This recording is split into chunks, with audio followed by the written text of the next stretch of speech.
du secteur jeunesse cette année, nous avons pu profiter de la formation DEGEPS d'une professionnelle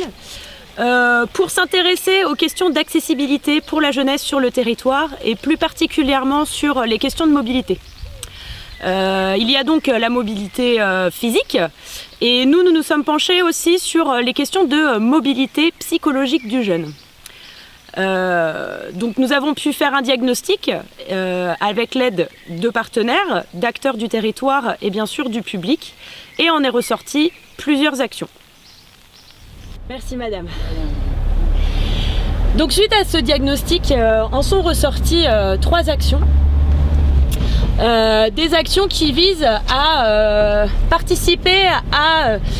l'accompagnement des jeunes dans leur orientation suite au collège ou suite au lycée. Donc on a une première action qui s'est intitulée Les Urbaines et le principe étant d'accompagner les jeunes dans la visite de salons étudiants, la visite d'établissements scolaires en vue de l'année prochaine, en groupe, de manière à pouvoir discuter entre jeunes qui partent l'année prochaine et aussi d'avoir des jeunes ressources qui ont déjà sauté le grand pas puisque les jeunes du territoire sont en majeure partie sur le collège de Malensac et l'année prochaine seront dans l'obligation pour poursuivre leurs études d'aller sur les secteurs de Questembert, Redon et Vannes. Donc 8 actions ont été proposées, enfin 8 sorties ont été proposées et d'en profiter de ces portes ouvertes ou de ces salons étudiants aussi pour visiter le milieu urbain et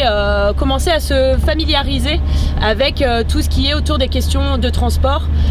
donc le tram, le bus, le train,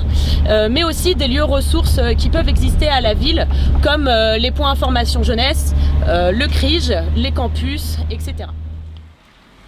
Une autre des actions ressorties lors du diagnostic de 2018 est une action à destination des jeunes, toujours, dans l'idée qu'ils puissent avoir des espaces de rencontre et d'échange pour pouvoir un peu démystifier cette question du départ et puis aussi avoir des échanges autour de cette fameuse orientation, de comment est-ce qu'on ne subit pas son orientation mais comment est-ce qu'on la choisit. Donc sur l'année 2019, donc en projection, nous avons pu mettre en place un ciné-débat et échange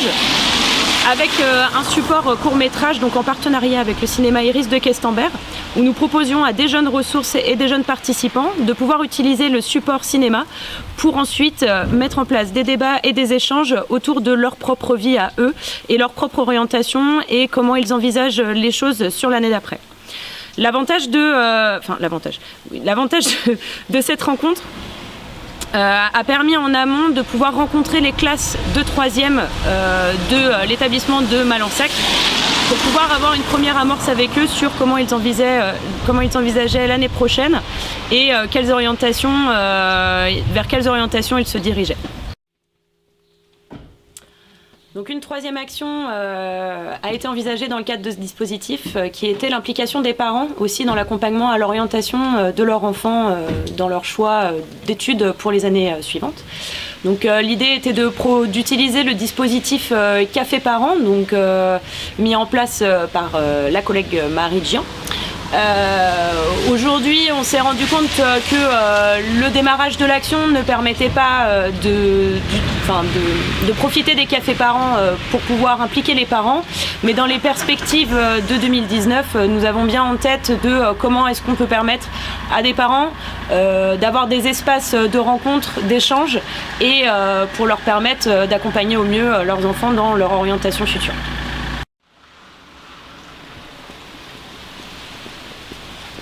Bon bah finalement pour se déplacer, il ne faut rien de tel qu'une voiture.